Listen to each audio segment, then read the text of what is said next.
This program was broadcasted and recorded live from the LSCR studios in downtown Conroe, Texas. Lone Star Community Radio is supported by listeners like you. Donate and sponsor today. For more information on getting involved with Lone Star Community Radio, contact us at lscrstudios@gmail.com or visit us online at www.irlonestar.com. You are listening to Lone Star Community Radio on 104.5 KCZW LP Conroe and 106.1 KZCC LP Conroe, and worldwide on irlonestar.com.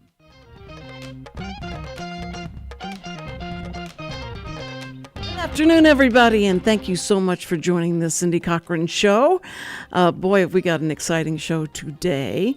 And we want to thank the Wootton Financial Group for their sponsorship. Hello, mouth work.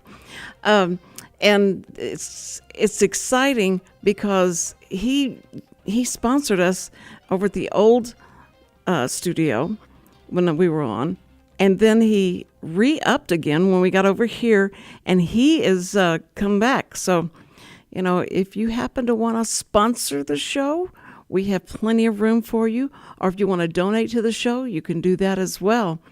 But and today you just want to make sure that you listen to this show or watch the show, because we have Don Wilson. He is my Elvis Presley connection that we're getting ready to call and talk to. And he was going to be standing by at any moment. We're going to call him live on the show, and hopefully he's not talking to one of all his celebrity friends. No. You know, you never know. One ringy ding. Is this Don Wilson? Hello? Yes. Okay, this is Cindy Cochran. Hi, Don. How are you doing? Going like, Cindy, what are you doing? You're so silly. I'm so silly. I'm sorry. But I haven't talked to you in so long. It's been minutes. But no, I called you up, and you weren't feeling well. You were kind of under the weather. And so I said, okay, call me back whenever you feel better. And you did. I was so happy because I thought, oh, I'm getting ready to ask him, can you be on the show tomorrow? And you got well. You did all the medicine. Well, all the stuff. I got better anyway, yeah. No, I'm sorry you've been suffering, but this is a good distraction, right? That's true. Of course, you're always a good distraction, Cindy. Thank you so much. That's so sweet of you to say that. I appreciate that. Well, you know, Don, you've been on and you have told some of the craziest stories, and I know they're all true, about you and Elvis and his group and the mafia, Memphis Mafia, and all those people. And we've talked about him, you know, like ad nauseum during the movie that just came out and all that. So we talked to as many people as we could that were associated in some way with him, like from Tish, his nurse, and all the way to Bill Morris, who was a good friend of his, and he was the mayor of Memphis and all.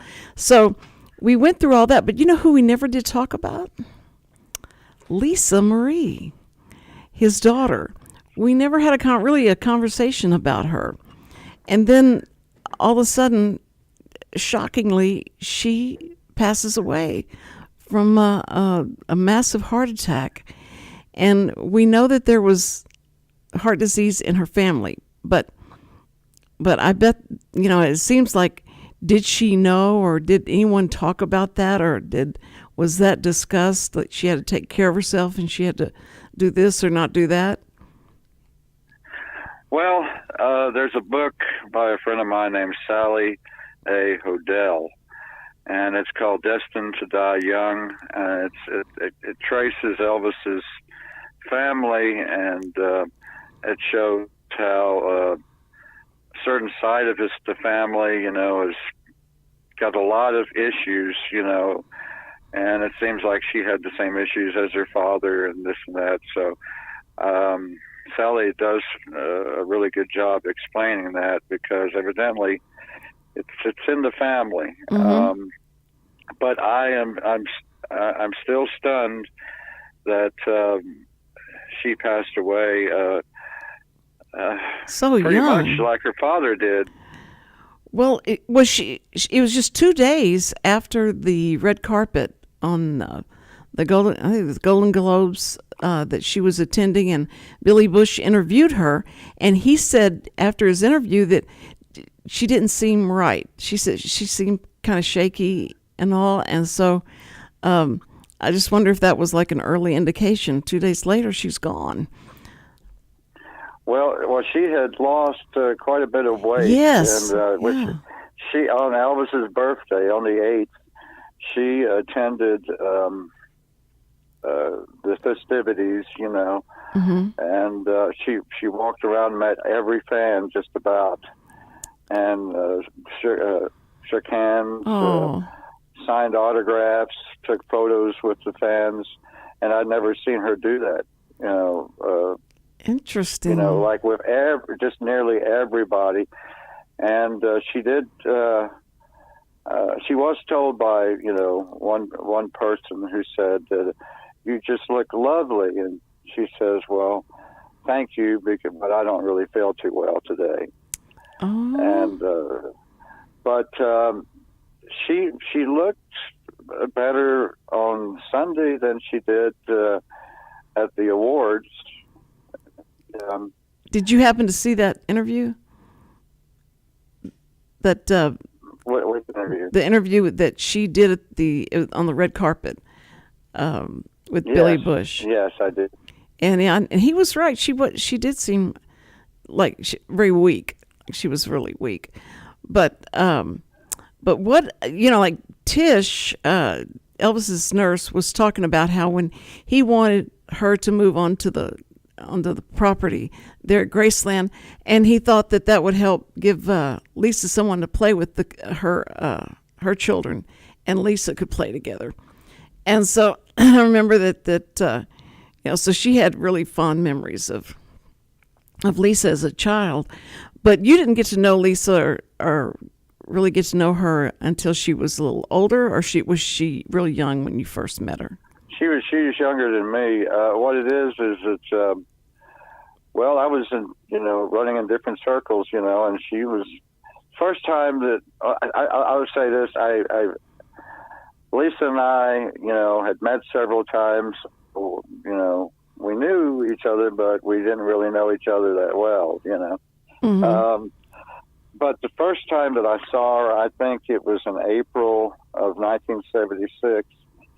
And Harold Lloyd was Elvis's first cousin, and not just on-screen star, but yeah, I was going to say he was my next door neighbor. But she was on her golf cart.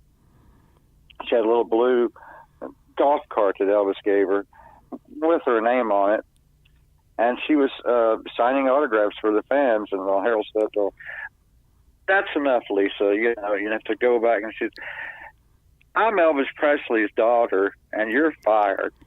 Oh. Well, I mean, So I guess anyway, Elvis came down. You normally didn't see Elvis coming down. He came down and took her back to the house, and that's all I know. But that's something, because if you were Elvis Presley's child, how do you know how you would act? You're the king's child, and so everybody does your bidding, and I guess she's probably had different attitudes through her life, and as she got older, she became very philanthropic and was doing a lot of charitable work, and so I think she finally grew out of it. But her husband's her marriages were like, she was married 3 or 4 times. She was married to Danny Keough, and then she married Michael Jackson, and then she married Nicolas Cage. Okay, so it was... and then Michael Lockwood. Yeah. So I didn't meet Lockwood. I saw him, but I don't know him. I don't know Danny either, but But her first husband, now he passed away, like, not while they were married, right? Which one are you talking about? Her first husband, Keo, was this. No, I don't believe he passed away. I wonder, because I was reading an article about it, and one of her husbands had passed away. I didn't know which one it was. I knew it wasn't. Well, I know Michael Jackson has, but not, anybody else. I have to go back and reread it. Okay. Anyway, so but I loved the story that you told about when you met Michael Jackson, and that was just amazing. Can you revisit that and tell us what happened? Okay. And they got married, I think, in '94, and around that time there was a real hip record shop called Planet Music in Memphis, where you could listen to the music before you bought it, right. And you had like little listening stations.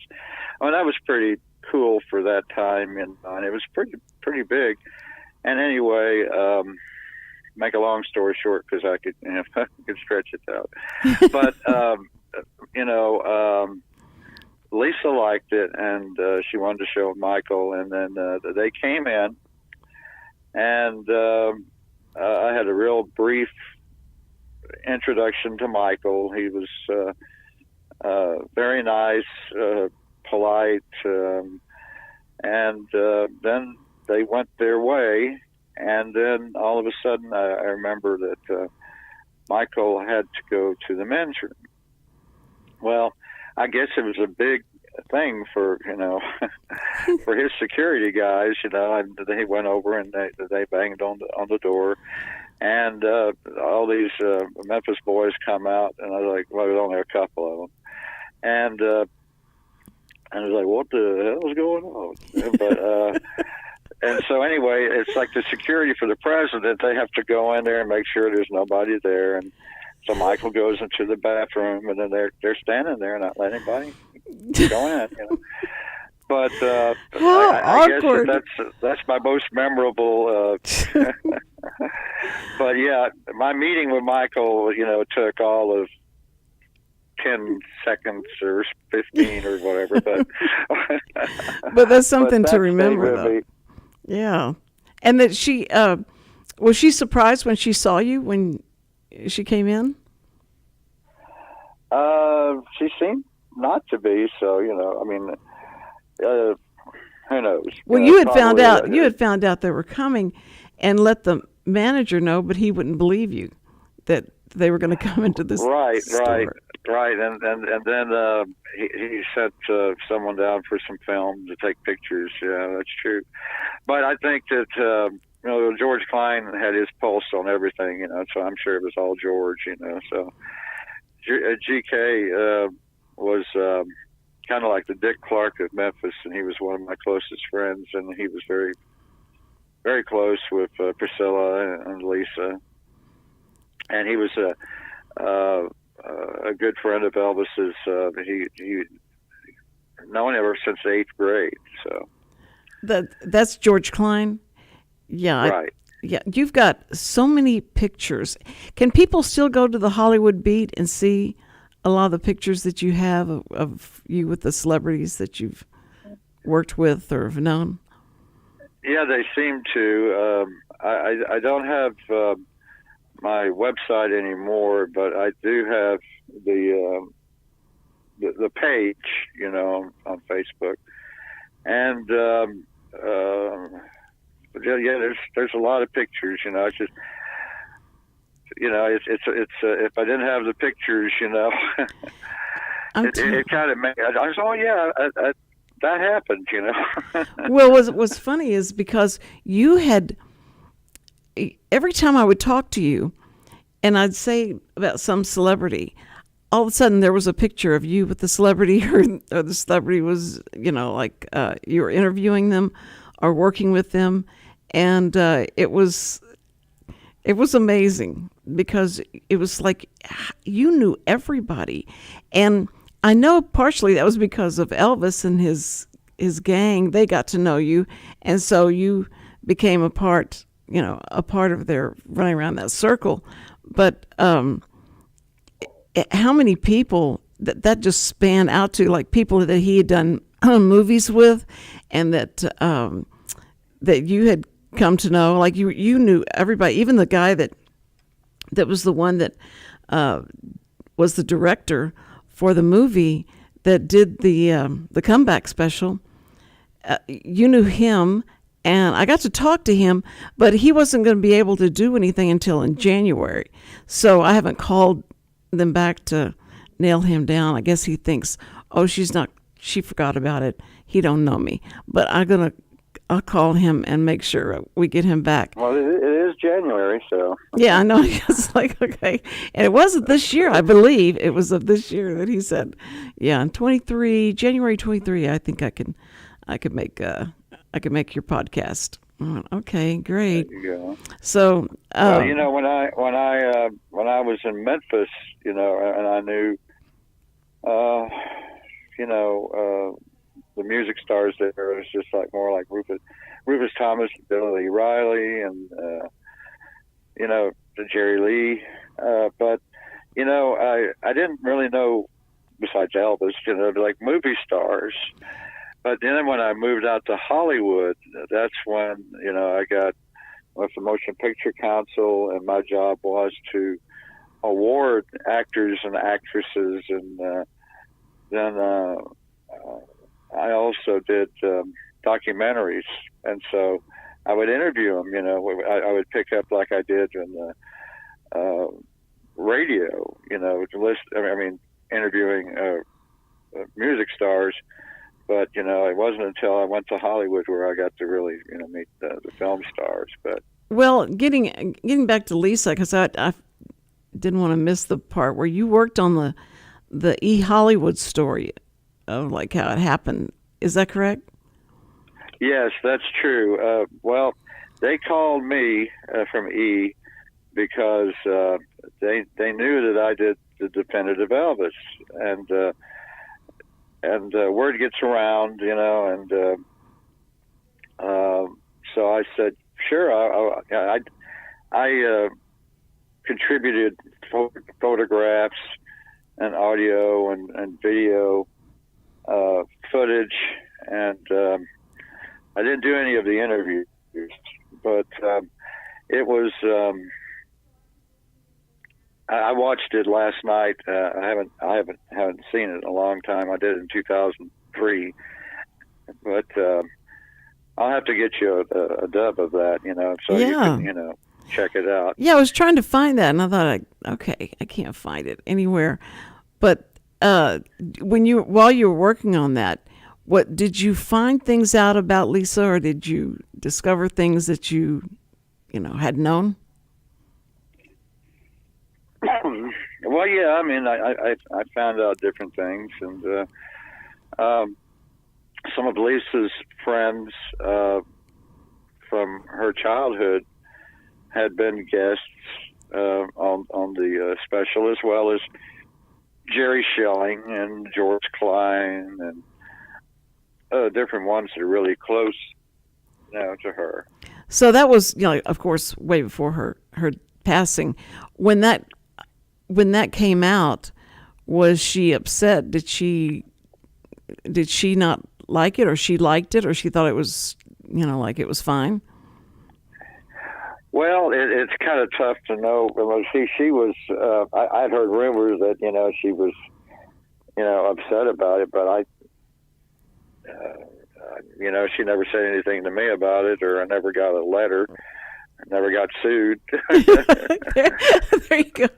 That's the way you want to keep your relationship sue-free. Yes, Exactly. And I guess her friends probably weren't her friends anymore. Were they doing, tell-all stuff? Well, they didn't really say anything in a bad light towards her. So she had some problems, and she probably didn't want everything out. Mm-hmm. But Jerry Schilling was very close to her. He was her manager. He was one of Elvis's pals, and in fact, her first job was his secretary. Nobody really knew it was Lisa, So he said he wanted to make sure that nobody took advantage of her, and he's the one that got her a record deal. When she started recording Right. for Capitol. Right. I mean, they He really. was the manager of the Beach Boys and Jerry Lee Lewis too. Well, it's, like they were hanging a lot on her. And I think the pressure for her to be like her dad and, had to be tough. Yeah, she said it really wasn't a burden, but, she never seemed to be very, very happy, and I'm sure it's because, he passed away when she was very young. Right. Now, I remember back when she was a teenager, she was, I hadn't seen her except for times that she'd be at Captain D's on Elvis Presley Boulevard with her friends, and so I said, "Okay, that's Lisa. You just go on. I'm not gonna bug her, Mm-hmm. and I'm not gonna bring attention. Then there's everybody coming, want her autograph or pictures or stuff. But she, I put it this way: I called Elvis's double birth cousin Patsy Presley. She was my pal back in the day,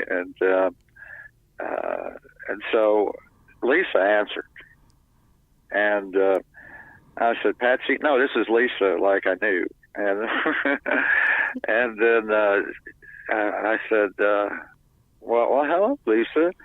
She says, "Don't tell Mom," but she says, "I'm hiding out at Patsy's," Oh. And so evidently she had been at a little tiff with her mother about some clothes or something. Mm-hmm. And so that was the first time that she took off and flew to Memphis.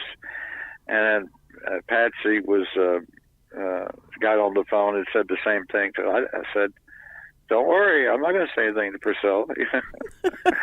but anyway, that was an interesting day, and I talked to Priscilla's sister Michelle about it, and that was a couple of years ago. Yeah. But anyway, yeah, it's it was kind of funny looking back at that time, but it's I'm like, sure Priscilla was beside herself, like, where in the devil is she?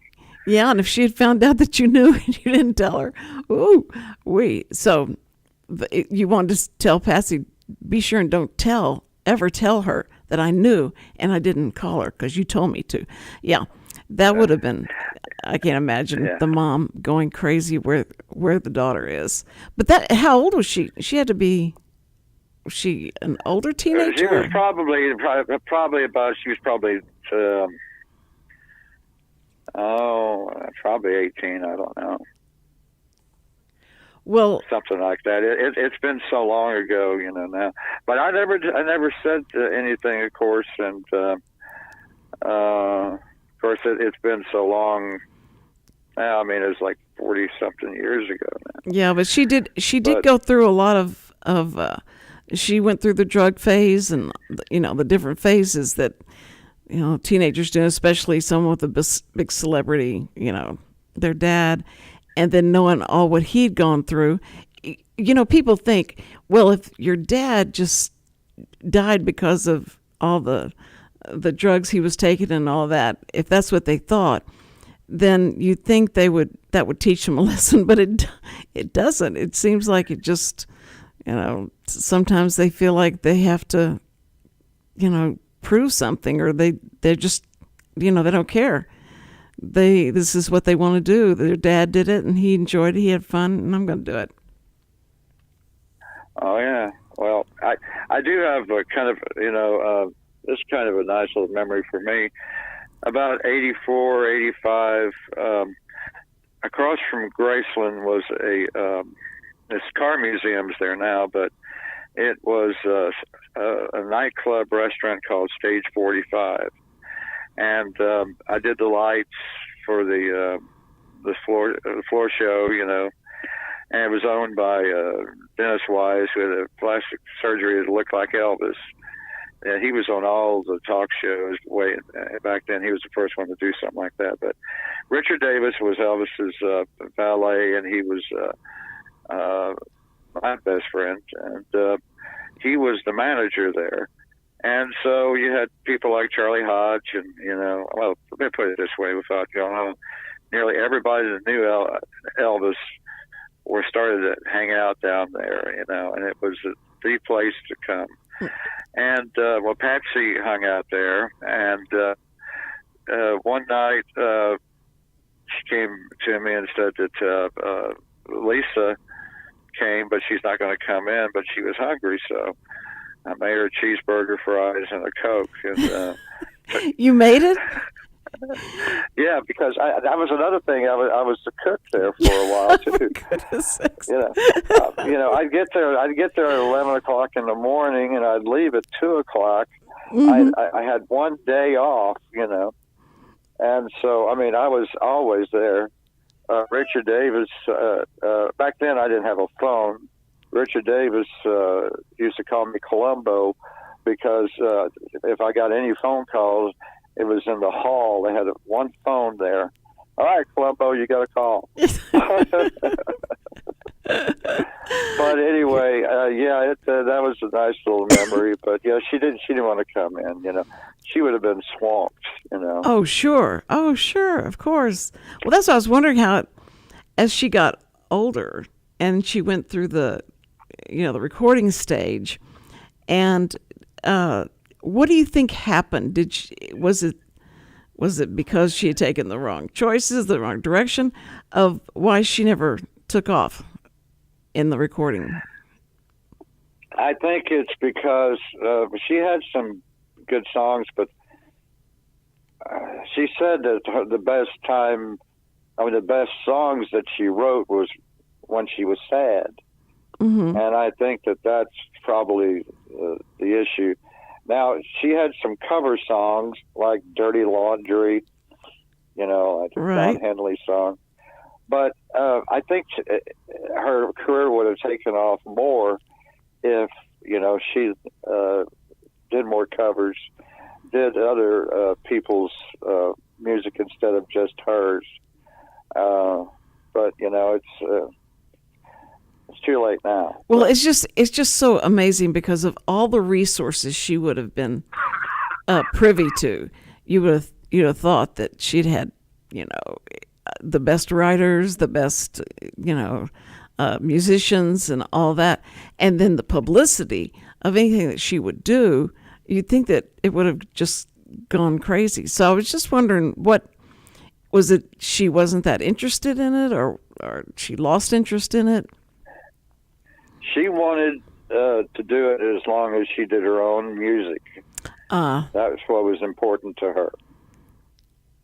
Okay, so that makes sense, because she was so typecast anyway, because she had his look. That was the strangest thing when you look at her. She does have his look, but Priscilla is, of course, very dominant in her look as well.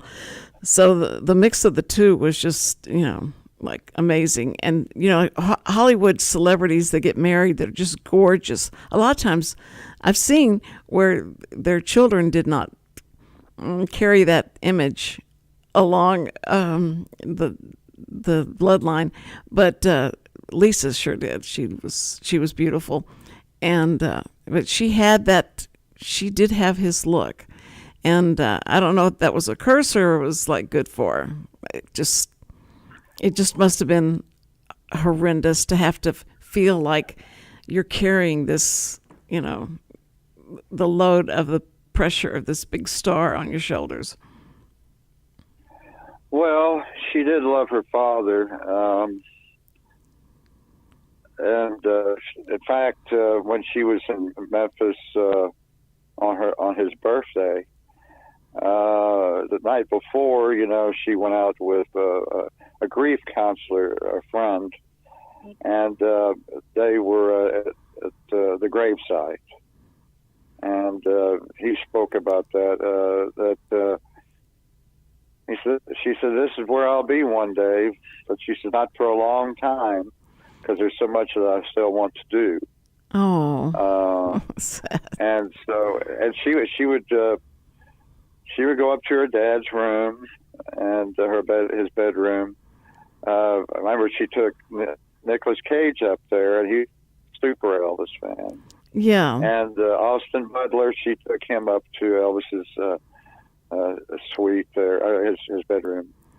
And so she loved Butler and his portrayal of her father. She loved the movie. Right. And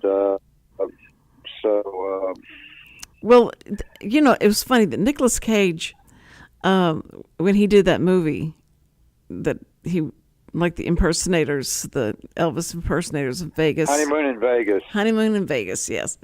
And it was so strange. And then to find out, I don't know if he had been married to Lisa before he did the movie or after, but that was a very short marriage, right? Well, yeah, he'd already done the movie. He had already done the movie, okay. In fact, this friend of mine, Joe Kent, who was also one of the Elvises in the film. And Bruno Mars, of all people, was another little Elvis impersonator. Was he real young? Was he real young in that? Yeah, he's a real young. In fact, when I used to do Elvis shows, I'd be in the competition, and there'd be Bruno Mars. That's how we knew him. That's so weird.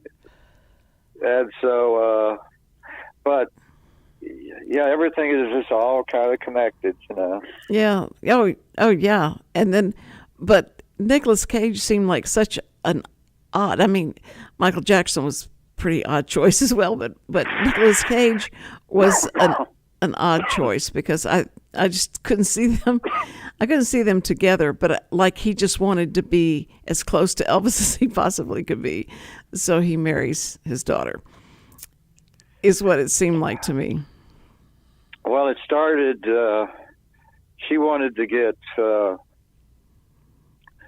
some feedback from Michael about her starting her own career, and Jerry Schilling got a recording contract for her pretty soon as this was happening.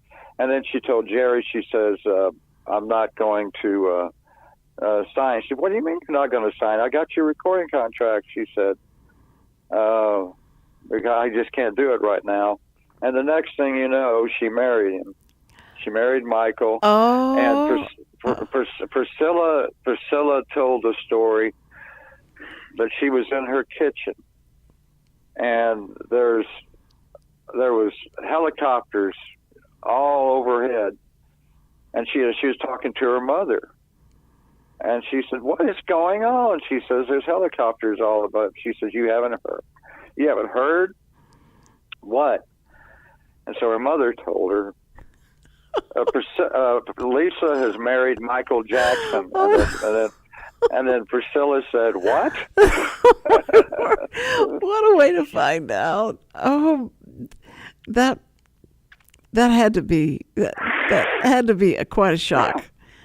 How did Priscilla ever mention to you how she handled their relationship with Michael Jackson in their family? No, she never did. Oh, she didn't. Okay.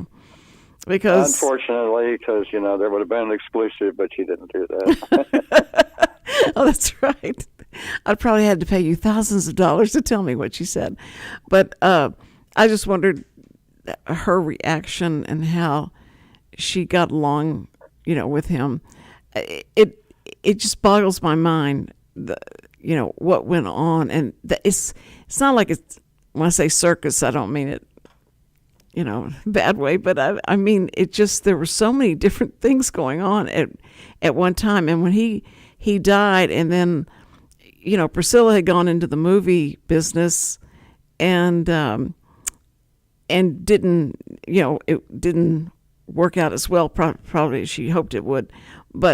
And then with Lisa and her problems, that, and it seemed like, and there was a power struggle. There was in his legacy that he had left and everything. I think she's done amazing that she's made all that pay off with using the house. Now that house is only used for tourists to come through, right? I mean, does anyone live there? Nobody lives there anymore. I mean, like when Lisa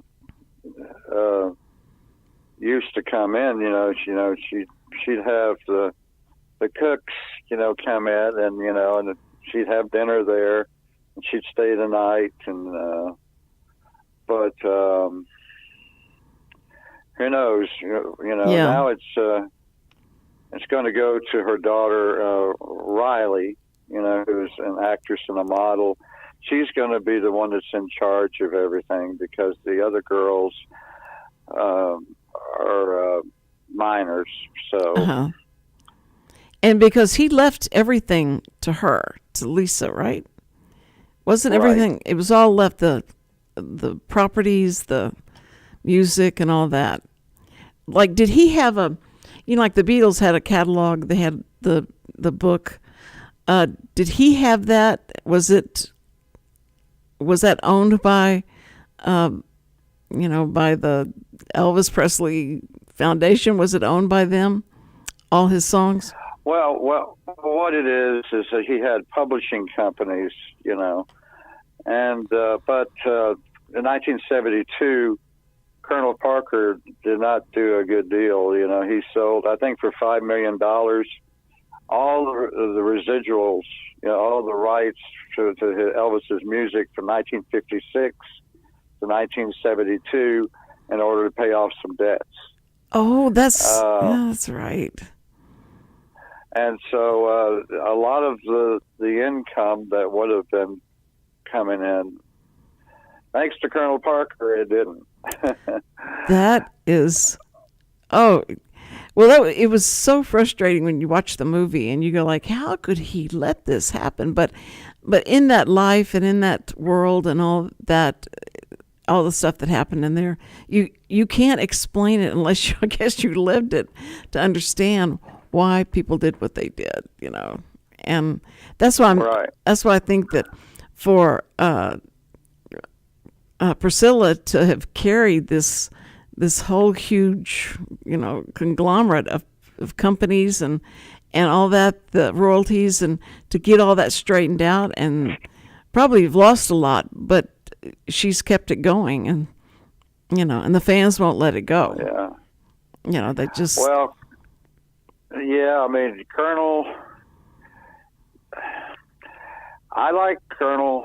I didn't like some of the things that he did. In fact, he liked me, but that's also because he knew that I'd lost my family at a young age, and he had a good heart. But the thing is, it could have been so much better for Elvis and now for his descendants, Yeah, exactly. So. Well, and I know, he probably thought, like, it seemed like his dad thought that this isn't going to last, so we can't be spending a lot of money. Y'all, this is going to be over with any time now. And that's what a lot of celebrities are very insecure with. And it was, and he had no idea. Like, when Mindy Miller, one of his last girlfriends, had said how when he was driving up to a concert and all these cars, it was packed, and it was a Coliseum like thing, and he goes, I just can't believe these people still want to come see me. And it was such a surprise to him that he was still popular, and that was back in the 70s. So Elvis had a nightmare. He said that I dreamt that I woke up, looked in the mirror, and I lost all my hair, and I was driving a truck. Oh, And then so he says, then I really woke up, and then I checked the mirror, and thank God, I still got all my hair, man. That must have been horrible because driving the truck was like where he started out. Like he did that Right. as a job, and so it was. I saw there was a picture of when he was at Lubbock, and he was. And Buddy Holly came to hear him, and it showed a picture of Buddy Holly. He was among all the other teenagers that were standing around there, and trying to get to him. And there was a guy that came up that was mad at Elvis because his girlfriend loved Elvis more than he did him, so he was going to fight Elvis. And it just showed a picture of that, and it was so funny. The people that surrounded him. He didn't have all that at that point when he went to Lubbock. And my sister is like the number one fan. When I was growing up, she played, they sang and all that. And I liked his music, but they would start screaming at anything. And I went to see his first movie, Love Me Tender, and I was sitting there and with other friends of mine, and all the girls started screaming. We couldn't hear anything they were saying, and we know what is going on. Why are these people screaming? And it was just like a traumatic thing because you couldn't understand why these people were screaming, and it was it just reminded me. Then I grew up and went to the Beatle concert. The same thing happened. Everybody started screaming, and you couldn't hear them singing. And, I love the Beatles as much as anybody did, but I didn't want to scream and not hear them because we were sitting way up at the Houston Coliseum trying to listen to them. And it was... I know, I was there too, and it was a short concert. And yes. I was a little kid though, but it kind of scared me. So because all the screaming, so I went with my aunt. So my aunt and I went back to like the I guess the wings over there by where the concession stands are. We watched from that area, right? Because I was just surrounded by screams. It was just like, oh my God, I was getting a headache, Well, what was so bad was, I just thought, these girls are so stupid. This is so stupid. Shut up, y'all, shut up. And I turned around to my boyfriend, and he was screaming too. And I went, what? So it was really strange. I'm like, why was a guy screaming? But anyway, it just was, I guess that something happens to these girls, and that's all they can do. They're just so excited about seeing them. But I think I would love to just hear a psychologist, try and break all that down if they can understand why. It happened with Frank Sinatra. It happened, with Elvis. It happened with, so many people all through the entertainment business. And that's how the women would react. They'd faint or they'd start screaming. So strange. But well, Elvis would come out a couple of times, and he'd say, and he'd do wailing. Whoa, whoa, whoa, whoa, whoa, whoa. Oh, good night. That's it. Because everybody would just scream, And of course, I'm. This is the radio, so I'm going to be really good. So Richard, don't worry. Okay. But anyway, there was this girl in the audience, and I have it on tape. She said, "I love you, Elvis." She said, "I love you too, honey." And her boyfriend or her husband was right next to her and said, "I hate you, Elvis." And he said, "Well, blank you, man." He did. He would just come out right and say it, Oh my word! That's what's so funny. I had interviewed Tom Jones, and I asked him, "Does the yelling and screaming? I mean, how do you want to keep singing if can you hear yourself? It's so loud in there." And he said, "Well, if they quit screaming, I don't have a job. That's what you want them to do." Right. And And that way, make any mistakes, it doesn't sound as bad. But I thought that was really strange. It's like, well, that's got to be, like you've done all this, you've worked so hard to have all the fame that you could possibly have, and you go out there and no one can hear you. So all of the training and all of that, you could be singing anything. Mary Had a Little Lamb, they don't care. They just, you're there. They're breathing the same air in this Coliseum as you're breathing. This is so exciting. It's so dramatic. But I think it's been, what a life you have led, Don, and all the memories that you have. So, and when is your book coming out? I don't know. I have written one, but I don't know. I don't know if I'm ever going to let it go. There's a couple of guys that want to do a documentary about me. I might do the documentary more than I will the book, But yes. Because I want to tell you this. This is very quick though. In the late '80s, I was married to my first wife, Karen, and she's passed away now. But anyway. She was a big Elvis fan, especially for Lisa, but she never met her. But we were at the Graceland Plaza, across from Graceland. They had an art exhibit, all Elvis art done by fans and so forth. Oh, and there was this one that was great. It had Elvis Presley and Lisa. And then so Karen just said, "Oh, that's a beautiful one of Lisa and her parents." And right behind me, I noticed Lisa had come right behind us. And she said, "Thank you." And then she smiled at me, and we winked at each other, and she walked away. And it didn't hit Karen until, "Who said that?" I said, "It was Lisa." "What do you mean, Lisa?" I said, "She was right behind us. Oh. She was there for a long time looking. Why didn't you tell me?" I said, "Well, because you'd probably freak out, But she's right over there, and she did. Oh, well, I think that you have had.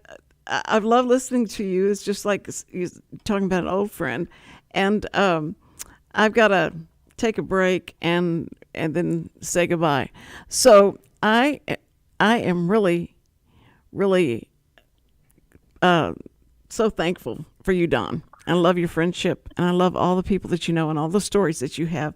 So thank you for being on the show, and we'll talk again as soon as some other stuff comes up. I mean, some of the things that we'd love to talk about. That'll be fine. But keep in touch, all right, man? Call me. Well, and I want to apologize for coughing a couple of times. It's my asthma acting up. Oh, other than that, so. You're so sweet. You got through it. You pushed right through it. I appreciate it. Okay, sweet. Thank you. Great talking to you, Cindy, as always. So great talking to you. We've been talking to Don Wilson. He's my Elvis connection.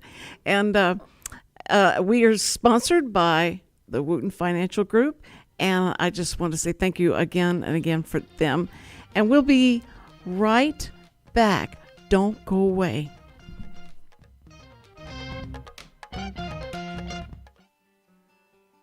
Every week, people ask the same two questions. Are they ready to retire? Will their savings last for their lifetimes? Hi, this is Chris Wootton with Wootton Financial Group. Our firm has been in Montgomery County for decades, but the hopes and dreams of the people we serve never change. We help answer these two questions and many more that people have about their uncertain financial future. We have a simple introductory client experience that allows us to get to know the client and includes a few meetings for the client to kick the tires at no charge. We provide a concise, one-page summary that helps the client get a better handle on which questions are the right questions for them. To learn more about Wootton Financial Group's process in helping their clients to a clearer financial future and to see their contact information, visit Cindy Cochran's show page on irlonestar.com/TCCS. Wootton Financial Group is a proud sponsor of the Cindy Cochran Show. Wootton Financial Group is available by phone at 936-449-5952 or visit them on the web at www.woottonfinancial.com. That's www.woottonfinancial.com. This program is sponsored by the Wootton Financial Group. It is not the intent of Wootton Financial Group to render or offer personalized investment advice or financial planning advice through this radio program or any related website. Wootton Financial Group's participation in this program is limited to providing general information on financial matters and should not be construed as financial recommendation or investment advice. Investment advisory services are offered through Game Plan Advisors, Inc., a registered investment advisor registered with the Securities and Exchange Commission and the state of Texas. Insurance services are offered through Wootton Financial Group, Inc. Game Plan Advisors and Wootton Financial Group, Inc. are affiliated through common ownership, and neither firm is affiliated with The Cindy Cochran Show. No listener should assume that any information presented and or made available on this program serves as the receipt of or a substitute for personalized individual advice from Game Plan Advisors, Wootton Financial Group, or any of their representatives. And you're back on the Cindy Cochran Show. We had Don Wilson with us all this time. So if you missed it, it's okay, because you just can go back, push on the Cindy Cochran Show on YouTube, and there it will be right there. So anyway, be sure and listen to him again. He has such great stories, and I could listen to him like all day. But Mark Bynum, hello, how are you? That's my cousin. He was listening, and he was like shocked. He did not know that I was going to have someone on like Don Wilson, who knows everybody in Hollywood, and especially Elvis Presley. So, okay, now tomorrow though, drum roll please, Bob Smiley's going to be here, Christian comedian, and he was like my first guest that I had on the show, and he's coming back. I told him I'd bring him a Subway sandwich, and he said, great, and he gave me a list about this long of what he wants to put on the sandwich. I hope he was kidding. You know, he's a comedian, he kids. So, but anyway, he's going to be here. Bob Smiley is going to be here tomorrow, and he has so many fans, and I've got to get this out on my Facebooks to let him know he will be here live with me.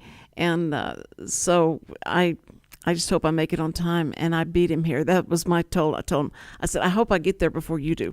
And I will see you guys, let's see, tomorrow's Thursday, and tomorrow's Wednesday, but then I'll see you Thursday, and it'll be me and Richard. It'll just be me and Richard talking to each other, unless he finds me a really great guest.